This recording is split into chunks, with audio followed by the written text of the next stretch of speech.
হয়েছে?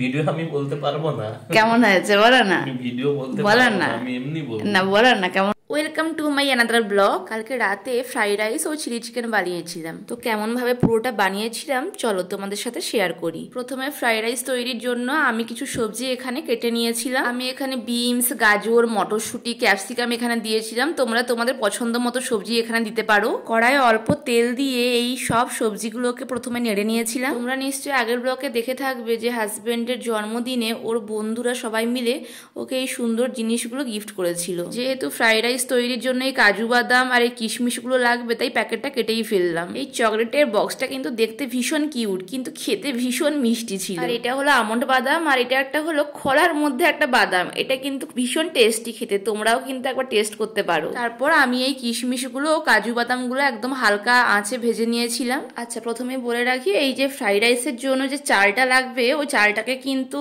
1 ঘন্টা আগে থেকে জলে ভিজিয়ে রাখতে হবে। ফ্রাইড রাইসের জন্য কিন্তু বাসমতি চাল লাগবে। আর আমি এখানে নিয়ে নিয়েছিলাম এলাচ, দারুচিনি, লবঙ্গ, তেজপাতা। হাঁড়ির জলটা ভালো করে গরম হয়ে গেলে এইগুলো পরপর দিয়ে দিয়েছিলাম। উড়িষ্যায় থাকা মানে উড়িয়া ভাষা না জানলেও খুব প্রবলেম হয়, কারণ সবাই তো আর হিন্দির টার্মগুলো বোঝে না। দারুচিনি কিনতে গিয়ে মহা ঝামেলায় পড়েছিলাম, দোকানদারকে বোঝাতেই পারছিলাম না যে দারুচিনিটা কোনটা।